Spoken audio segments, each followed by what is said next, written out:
Presentation by Dr. Masuma Farooki, who's visiting research fellow of the Open University Unit on Development Policy and Practice, and she's going to cover, I think, substantially the African element in this relationship with Asia. Thank you. Thank you, Adrian. As the topic says, it's implication of Asia's rise in Europe and Africa. By Asia, I mean China. And by China, I don't mean one big country. I think we are now beginning to recognize that China has different sets of actors, and they all engage with Africa, and they engage very differently. So the way Beijing, as a government state, engages with a government is different. How the state-owned enterprises deliver aid or investment commitments is going to be different. And how the private citizens engage, how the immigrant community in Africa of Chinese, first generation, second generation. So they all have different ways of integrating and interacting with Africa, which does have different implications. Secondly, Europe, I'm just going to be talking about as an indirect effect. I think we've heard much better stuff on Europe than I would possibly be able to deliver at this point in time. Right. So what are the three issues that I'm going to talk about that matter for Africa? First of all, we have a changing nature of demand. Global consumption is now starting to move away from the north, and it is moving towards the south, and it's going to be the middle class. And that nature of consumption is going to be very different than what Europe and North America had. That means the demand that is generated through international trade is going to be very differently structured, and that has implications for Africa. Secondly, we have a changing nature of supply, and with this I'm specifically talking about commodities, agricultural goods, metals, minerals. We have a commodity price super cycle. Everybody agrees prices are going to remain high for a couple of decades. That provides opportunity for commodity-led growth. What does that mean for Africa, which hasn't done very well with manufacturing-led growth? And finally, there is a changing pattern of engagement. How China engages with Africa is very different from how the traditional donors have engaged, and that sets up opportunities for win-win situations. And in other cases, a lot of competition, and the IMF and the Chinese going head-to-head on DRC Congo was just one example of how this is going to change in the coming years. Right, let's look at this in a little more detail. Okay.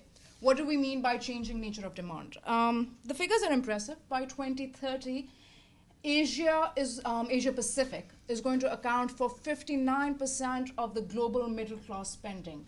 That means the middle class will definitely have moved away from the north and into Asia Pacific. China itself is going to account for 18% of this population.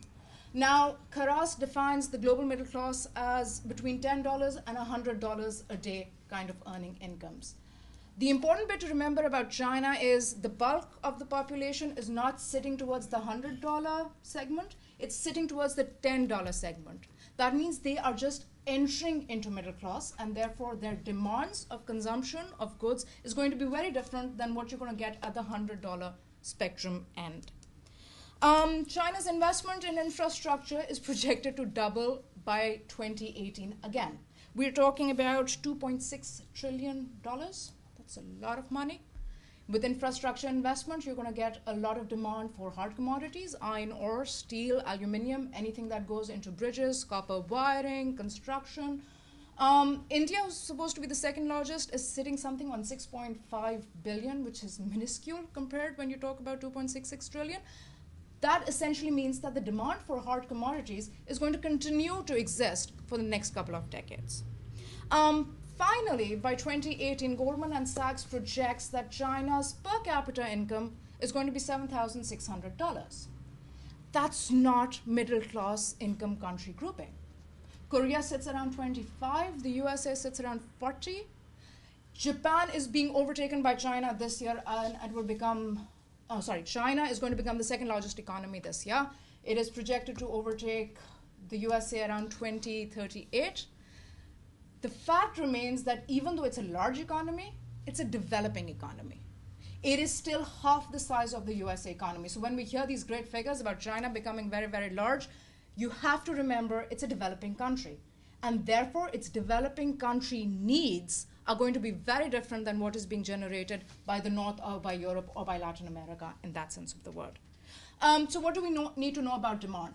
China is consuming a lot of materials, a lot of hot commodities. It's going to do that for the next couple of decades. And it is a developing country, so the nature of its demand is very different from what we're used to seeing in the global economy. Okay. Changing nature of supply. This is a graph which shows you Africa's exports to Europe and Africa's exports to high-income OECD economies, which is in blue. And the red is Africa's exports to China, and we just break it down by segments.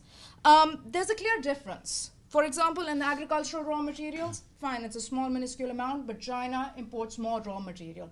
Fuel, again, China imports more fuels. Manufacturers, the OECD countries import more manufacturers. Ores and metals, again, China imports more resource materials.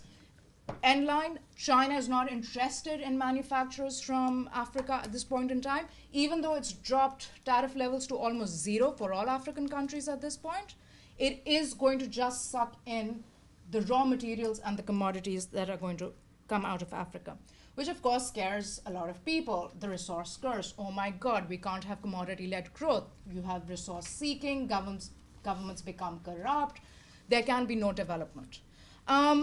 Well, we've been exploring ways on how you can make the most of commodities. This is a program that is being run by the University of Cape Town with the Open University, and we're exploring how you can use the commodity boom to generate industrial sustainable growth within African countries.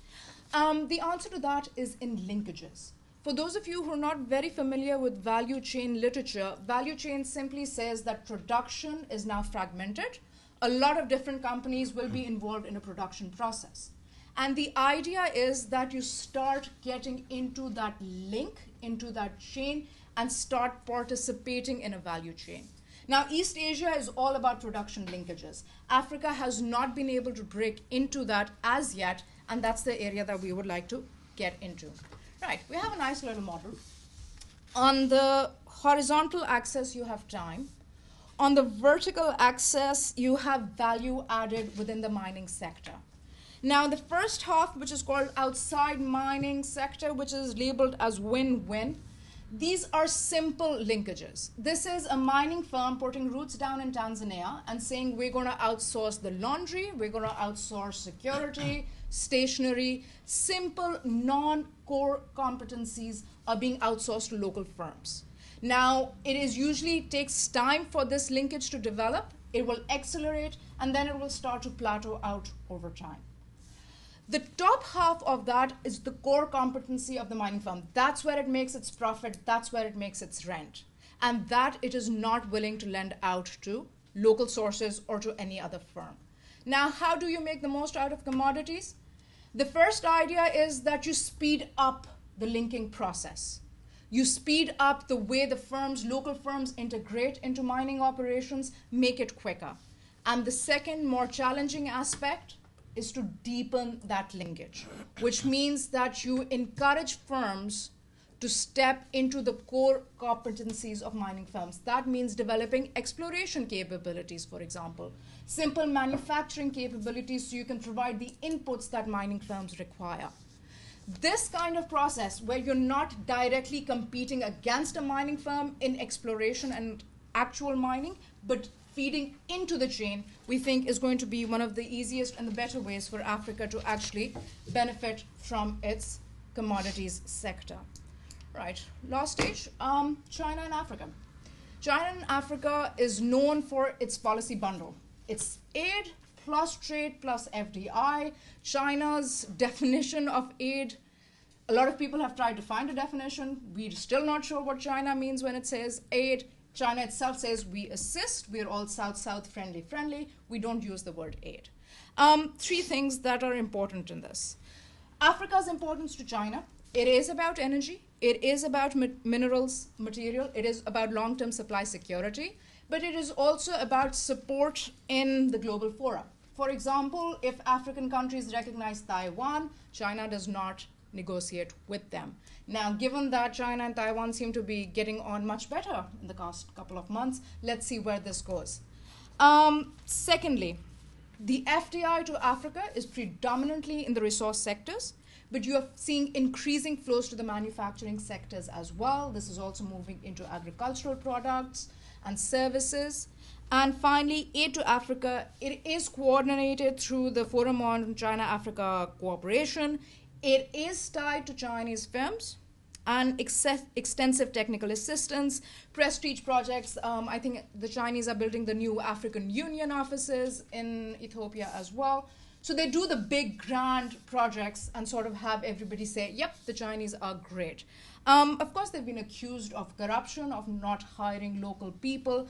There are issues of contention there, but generally the Chinese have delivered quickly, as promised, and effectively on the aid commitments made. The infrastructure for resources thing does seem to work, and it is now causing a bit of tension between the EU traditional donors and the Chinese on how to better coordinate this impact.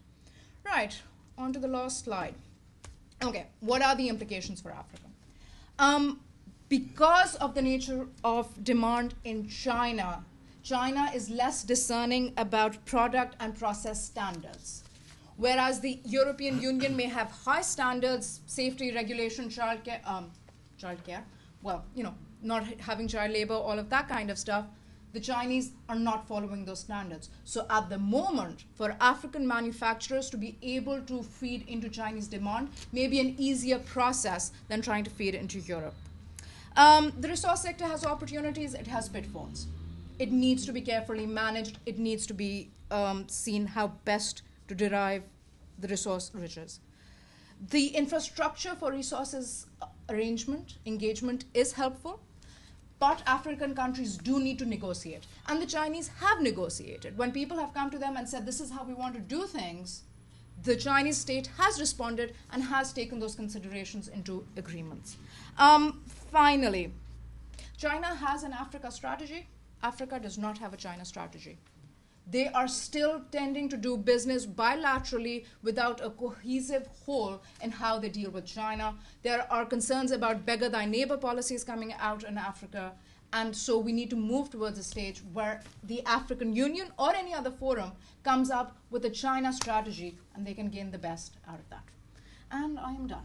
Well, that's very nice. Thank you very much, Masuma, for keeping to time too. So thank you.